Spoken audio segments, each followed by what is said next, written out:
Bueno, pues ya estamos de regreso aquí en Deportes 91. No le cambió de estación. Sigue usted sintonizando Estéreo 91 y estamos en Deportes 91. Pero bueno, los jueves es Sui Generis. Está con nosotros Fernando Laurel y Mario de la Mora. Y bueno, pues, ¿qué tiene que ver esta música, Fernando? Una música preciosa, Mario. La verdad, a mí me gusta mucho. Es el jazz. Bueno, nuevamente saludo a toda nuestra audiencia. Un placer estar con ustedes aquí de manera presencial. Estamos escuchando a un director de una banda llamado Miles, como millas, Miles Davis. Este hombre fue un precursor del jazz, Mario. Estuvo en la música por casi 50 años y fue compositor, dirigió una banda, y en esta ocasión puse esta música porque hizo un long play. En aquel entonces era long play, ya no sé cómo se le llaman hoy. De acetato, ¿no? Sí. Y se llama Tributo a Jack Johnson. Jack Johnson es el boxeador del que vamos a hablar ahorita. Pero regresando al jazz, una música muy suavecita, muy sabrosa. La verdad a mí me gusta mucho y me pareció muy apropiado utilizarlo. Este hombre, Miles Davis, también era afroamericano y fue, la verdad, un gran representante de este estilo de música. Ya la vez pasada hablamos del origen de la música de jazz, fue allá por Nueva Orleans, y también por ahí salió el blues, música de los afroamericanos, ¿verdad? Y luego dio lugar al rock and roll. Más adelantito, ¿verdad? Pero sí, efectivamente el rock and roll fue una música estupenda, pero antes fue del jazz. Y bueno, hablando de este muchacho, Jack Johnson. ¿Quién fue Jack Johnson? Él nació en una familia de esclavos, ¿no? Sí, lamentablemente afroamericano, nació allá por los 1800, Mario. Sí. Y pues la verdad, de un origen muy bajo, muy humilde. Pero fíjense que siendo él un boxeador, y yo lo he comentado en varias veces, amigos, quiero nuevamente enfatizar el hecho que gracias al boxeo, para mí que ha sido un hilo conductor, me lleva a la historia, a la geografía, a la política, y en este caso voy a hablar de este joven. Bueno, ya falleció, ¿verdad? Le decían el gigante de Galveston. Él nació en Galveston, Texas. Si lo castellanizamos, Galveston es la ciudad de Galvez, por aquel español que se estableció por aquel rumbo. Y este hombre nació ahí en Galveston, un gigantón afroamericano. Y si bien fue un gran boxeador, de hecho fue el primer campeón del mundo de peso completo de origen afroamericano, licenciado. Mientras platicaba, don Fernando, estaba viendo lo que nos proporcionó usted, no sé si esté en pantalla también. Qué impresionante boxeador, una altura tremenda, un alcance muy bueno. Y estábamos viendo, mientras platicamos todavía esto, la forma como metía los brazos, a la potencia que tenía. Y lo vimos en un momento en el cual lo tumban a él, le dan la cuenta de protección, se levanta y levantándose, él tumba al otro. Inmediatamente, en un ring, como decía usted, de 2 cuerdas. Así es. Mire, en aquel entonces había unos reglamentos un poco distintos. Los guantes eran de 4 onzas, casi eran guanteletas. Ahorita son los de peso completo de 10 onzas y había algunos cambios, pero este hombre, amigos, fue un boxeador que cambió la historia del boxeo. Pero miren el comentario que les voy a hacer. Jack Johnson cambió la historia del deporte mundial, Mario. Él fue el precursor, él fue el primer atleta afroamericano, y que gracias a él hubo muchos cambios en el mundo, no nada más en Estados Unidos. Él fue el primero que hizo pues este movimiento histórico cuando ganó el campeonato del mundo. Él ganó el campeonato del mundo en 1908. Para ese entonces, amigos, ya no había esclavitud legalmente en Estados Unidos, lo había emancipado Abraham Lincoln allá en el 1863. Sin embargo, la discriminación que había en contra de la raza negra era brutal. Sí. No le permitían casi nada a la población de raza negra. No podían entrar a cualquier lugar, no podían ir a cualquier... a las escuelas, muy poco. Él fue a la escuela, fue hasta 4º año. Pero la verdad que era una atención brutal que tenían estos hombres. Bueno, y no solamente ellos, sino los latinos. Yo recuerdo todavía en los finales de los 50, principios de los 60, yo creo que era finales de los 50, que iba con mi señor padre, con don Pepe Laredo, Texas, y allá a la vuelta del ABC Music Store, que usted ha de recordar perfectamente. Sí, Cine Plaza y luego Sí. a la vuelta, Sí. había un restaurantito. Y me acuerdo que vi un letrero afuera que decía, no blacks, así no le pusieron negro, no blacks, no dogs, no Mexicans. Y le pregunté a papá qué era eso, ¿no?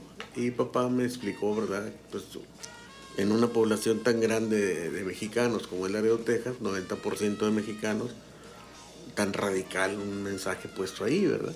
Y estamos hablando de principios de los 60s. La integración escolar Sí. en las universidades se presenta después del 60 y tantos. Así es. 68, 60, casi en los 70, la integración. Y una película muy bonita que la recomiendo ampliamente, la de 3 ciudadanas de color que entran a trabajar en la NASA, no sé si la vio usted. No. Unos cerebros las mujeres, las 3 en matemáticas, en cálculo, pero eran de color ellas.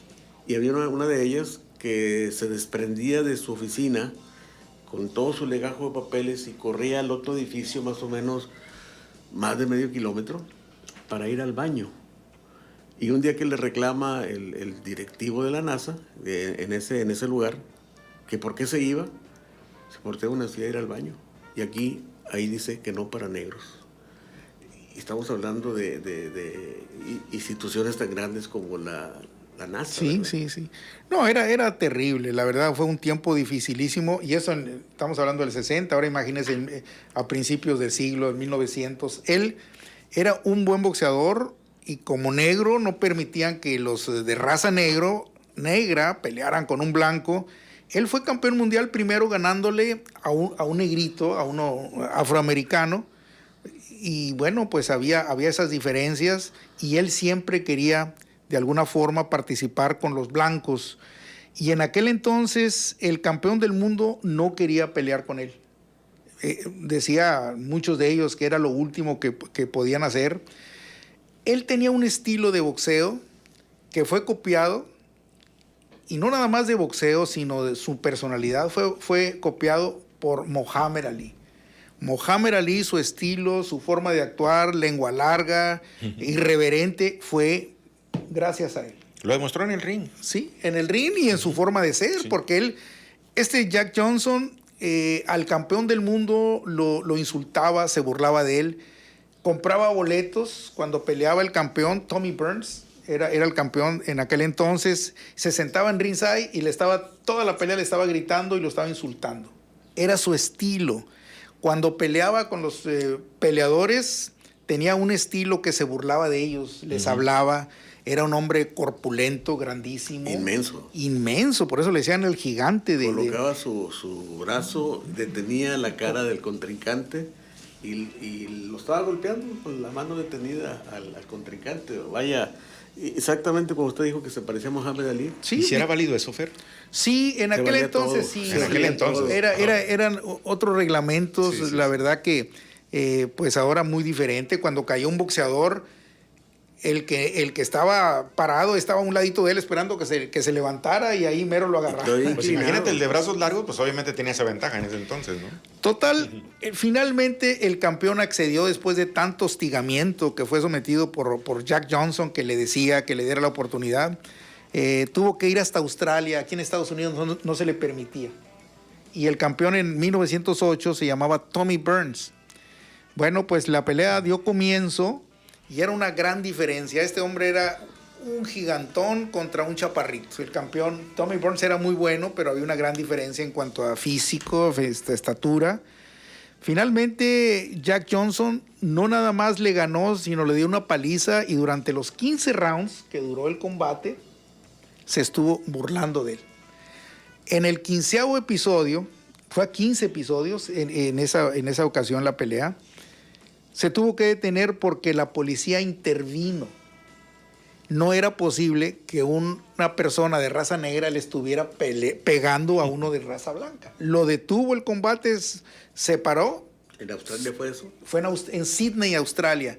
Sin embargo, los jueces le otorgaron la victoria a Jack Johnson y fue campeón del mundo, pero allá en Australia. Él regresa a ¿Pero los... por qué en Australia hicieron eso? Porque no permitían en Estados Unidos que se celebrara aquí la Se pelea. mezclasen en un mismo lugar blancos y negros. Así es. Sin embargo, ya siendo campeón del mundo, se viene a los Estados Unidos y aquí le ponen como rival a lo mejor que había en ese entonces. Había habido varios campeones del mundo. Uno de ellos se llamaba, ahorita les digo Jim Jeffrey. No, Sullivan fue el primer campeón del mundo. El primer campeón del mundo. Bob Fitzmont era otro campeón. Y a todos ellos se enfrentó este muchacho Jack Johnson y a todos los noqueaba. Y había uno que había sido campeón del mundo llamado James Jeffrey. Como que le querían detener la racha a toda costa, ¿no? Por supuesto, poniéndole lo mejor de lo no podían mejor. permitir como Exacto, un negro exacto. iba a ser superior a un blanco. Decían, era la raza superior, la blanca. Ujú. Finalmente sacaron del retiro a James Jeffries, que había sido campeón del mundo, pero tenía como 4 años de retirado. Y decían, los blancos decían, este es el único que lo puede detener. Se enfrentaron en una pelea histórica, en una pelea que se llamó la primer pelea del siglo, y Sullivan, pero mejor Jeffries, recibió la paliza de su vida ante 20,000 espectadores en una pelea que llamó tantísimo la atención. Le hicieron la invitación al presidente de los Estados Unidos, el presidente Taft, que fuera referee de la pelea, porque había llamado muchísimo la atención, pero el presidente Taft no aceptó. Entonces vino como referee el promotor de ese combate. Él se llamaba Tex Rickard, y déjenme decirle, Tex Rickard fue un promotor en aquellos tiempos muy, muy famoso. Y aquí en Nuevo Laredo, en contraesquina de la iglesia del Santo Niño, ahí había una arena de boxeo. Estamos hablando... En la contraesquina hacia el sur o hacia el norte. Hacia el sur, entre la calle que es Ocampo y Victoria o Velde, no sé cuál calle es. Bueno, esa arena se llamaba Tex Rickard. Y yo empecé a buscar por qué se llamaba, por este promotor que hizo esta pelea de Jack Johnson y James Jeffrey. Bueno, cuando se celebró el combate, fue tanta la paliza que le dio Jack Johnson que hubo una trifulca por todos los Estados Unidos. La población de raza blanca no aceptaba que no hubiera ningún blanco que le ganara a Jack Johnson. Finalmente hubo motines en Nueva Orleans, en Nueva York, en muchas partes de los Estados Unidos, y llegó a haber 20 muertos. Porque no aceptaban que un peleador de color le ganara a un peleador blanco. Así que pues hubo una división muy grande entre las poblaciones de raza negra y las poblaciones de raza blanca, y ahí ya no había esclavitud, pero sí estaban sometidos los pobrecitos personas de origen africano. Pero ya empezaron a salir, se empezaron a envalentonar. Obviamente el hecho de que hubiera un campeón del mundo de peso completo negro y que le estuviera ganando a los de raza blanca, pues obviamente se animaron. Y de ahí parte una hegemonía de la gente de color. Bueno, y cada vez que sale un blanco con aptitudes, le dicen la gran esperanza la blanca. esperanza blanca. La Sí. gran esperanza blanca. Con todos los que se ¿Cuál enfrentó sería el último grande? Perdóneme que lo haya interrumpido. ¿Cuál sería el último grande blanco? Rocky Marciano. ¿Y hace cuánto?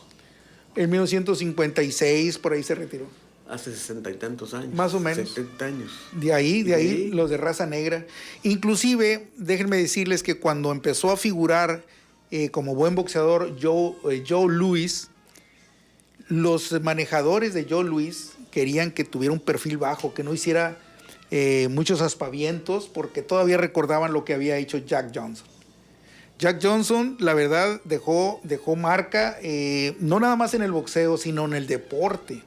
Él fue un punto de inflexión en el deporte.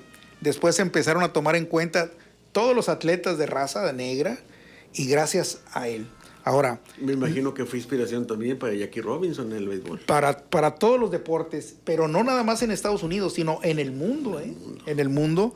Ahora, no estaban contentos la población de raza blanca y algo le querían encontrar, porque tenía su personalidad burlona, Jack Johnson, y sabiendo que no lo querían los de raza blanca, se casó con mujeres de raza blanca. Y eso, la verdad, no se lo perdonaron. Inclusive por ahí le inventaron una falta, le impusieron una ley que se llama la ley Mann. Esa ley dice que no puedes cruzar las fronteras de los estados llevando a una mujer blanca con propósitos de prostituir. Y Jack Johnson tenía cantinas donde había mujeres. Finalmente lo apresaron, lo metieron a la cárcel, estuvo 9 meses, pero cuando salió se exilió. Se fue de los Estados Unidos, se fue a vivir a España, se fue a vivir a Cuba y finalmente terminó en México. En México vivió muchos años, hizo grandes amistades con los generales, acaba de pasar la Revolución Mexicana, fue gran amigo del presidente de México, don Venustiano Carranza, lo protegía y gracias a él, gracias a Carranza, él podía tener protección gubernamental. A donde iba acompañado por soldados, por un séquito de seguidores y la verdad fue todo un personaje. ¿Cómo termina él? Bueno, finalmente muere en un accidente, pero déjenme decirles que aquí en Nuevo Laredo él vino y aquí peleó en 1919. Aquí en Nuevo Laredo. En Nuevo Laredo peleó en una plaza de toros que hasta el momento yo no puedo saber dónde estaba. He preguntado a varios amigos historiadores y la verdad no damos dónde podía haber estado una plaza de toros. Inclusive, él aquí en Nuevo Laredo dio un discurso donde animaba a toda la población de raza negra que se vinieran a vivir a México. Porque él ganó mucho dinero, él tenía muchos automóviles y la verdad contaba con con buenos ingresos porque era campeón del mundo.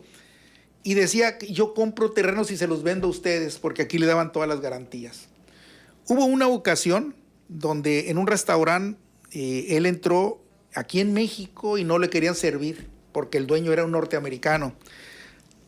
Tenía poco que acababa de pasar la guerra de secesión en Estados Unidos y muchos americanos del sur se habían mudado a México y uno de ellos había puesto un restaurante. Y cuando vio que entró Jack Johnson, le negó el servicio. Jack Johnson todo lo que tuvo que hacer salir, hablar con el presidente y regresó con soldados y le dijeron que no se atreviera a negarle servicio a Jack Johnson. Qué cosas, ¿eh? En otra ocasión, tiene muchas anécdotas. Era muy burlón, la verdad, sí, por sí lo odiaban. Pero en una ocasión, cuando estaba en Estados Unidos, él tenía un auto descapotable y era rarísimo, como un negro y del año. Y lo llevaba siempre lleno con sus amigos, iba a las fiestas. Y en una ocasión pasó por un pueblo y lo detuvo la policía por exceso de velocidad. Esta es una anécdota. Y le dijeron que lo iban a detener por exceso de velocidad y le iban a cobrar una multa. Y dijo Jack Johnson, ¿de cuánto es la multa? Dijo, ¿de $50? Dijo, bueno, aquí está. Y el policía dijo, son $100. Dijo, no, quédate con el cambio porque ahorita vengo de regreso. Son anécdotas. Sí, y la verdad... ¿Películas sobre su vida? No, hubo varias. Yo les voy a recomendar uno.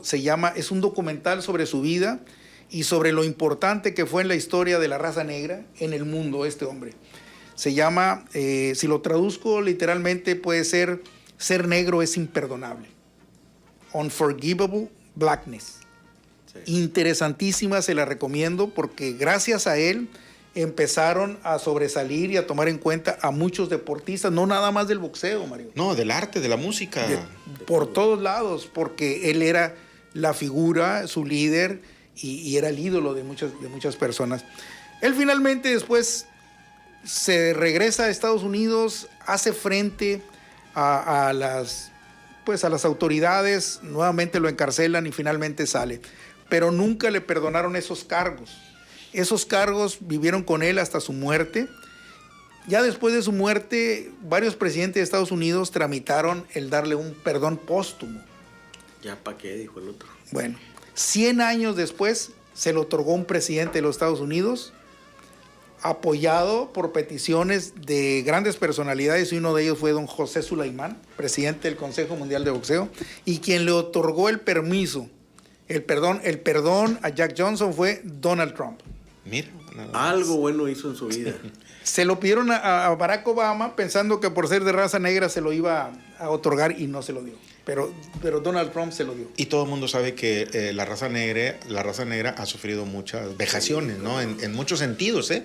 Se me vino la historia, lo de Jackie Robinson en el béisbol, imagínate, lo que vivieron los boxeadores, los atletas afroamericanos, ¿no? Algo que tengo aquí apuntado que dice que aquí en un hotel en Nuevo Laredo en 1909. En Nuevo Laredo. En 1919 en Nuevo Laredo, porque aquí peleó en la Plaza de Toros, en un hotel que se llamaba Vega. Ahí dio un discurso, no sé dónde queda el Hotel Vega. Hay uno que se llama Las Vegas. Las Vegas. Pero dejó aquí huella. También, A ver también. si no escucha don Raimundo Ramón. ¿O cómo se llama? Sí, Raimundo Sí, Ramón. Ríos Mayo. Raimundo sí. Ríos Mayo, perdón. Yo ahí le pregunté sobre la Plaza de Toros y ahí me dio muchos Se me hace datos. que la Plaza de Toros es la que le digo que el señor Zamora me dijo que estaba en un costado del XCK. Puede ser. Porque él me aseguró que por ahí hubo una Plaza de Toros. Pues Pues- donde está el Palacio Federal y por la escuela Martínez Miguel F. F. Martínez hacia adelante. Miguel F. Martínez, Yo creo exacto. que en la cuadra posterior. La comentó Eduardo Montalvo ahora que estuvo mencionando Ándale. las diferentes plazas de toros. Pero hay que saber Que cuándo la también- construyeron. Digo, Pues, porque hablamos de 1919. Pues finalmente, Anterior a eso. sí, finalmente, Mario, amigos, este hombre dejó huella, el primer negro, de raza negra, perdón, de peso completo, y la verdad, de ahí para adelante el mundo se dividió, que estaba dividido, él unió. Gracias a él pudieron reconocer a muchos artistas, Mario, a deportistas y a las personas de raza negra, que la verdad, gracias a él pudieron tener un lugar y que se les reconociera. Y recordamos a Miles Davis. Yo les recomiendo que escuchen el jazz, este long play que se llama Tributo a Jack Johnson. Y es que otra vez también hablando de eso precisamente, vi también la otra vez una película de Ray Lewis, no, era ¿qué? De pianista, creo. Ray Charles. Ray Charles, perdón. No, Ray Yo Charles. dije Ray Lewis, no, es Ray Charles precisamente. También muy buena película. En No. fin, creo yo que... En la raza negra de veras ha habido grandes y que ha personalidades. aportado mucho al mundo, en diferentes aspectos de la vida. Y sobre ¿no? todo en el deporte, En el arte, Mario. la cultura, el En deporte. En el básquetbol es raro ver a un blanco. No, y en las cuestiones sociales, raciales, políticas. el chamaco francés Martin que Luther viene King, con- para empezar. O sea, El chamaco francés que viene con los Spurs. Wembayama, sí. Wembayama. Con San Antonio. 7 pies. 2.24. 2.24. Y- estatura. Bueno, 2 metros El 24 que va a seguir centímetros. las huellas de Duncan y de Robinson. Robinson, un hombre muy El querido. almirante Robinson. Sí, Mr. Y Robinson. puede ser lo de LeBron James también, incluso. No sabemos, tiene, ¿qué? 19 años. 19 años. 18, 19 años tiene. Wembayama de origen congolés. Sí, es francés. Es francés, pero su papá es de Congo, el De Congo. Congo. Bien, pues Gracias, como siempre, Mario. los jueves interesantes, ¿no? Aquí en Deportes 91 por el Jueves del Recuerdo. Fernando, agradeciendo siempre tu presencia. No, al contrario, Mario, un placer estar con ustedes. Gracias a todos. Licenciado de la Mora, me da un gran gusto estar con usted. Qué gran tema el día de hoy. Igual para ti, Tocayo.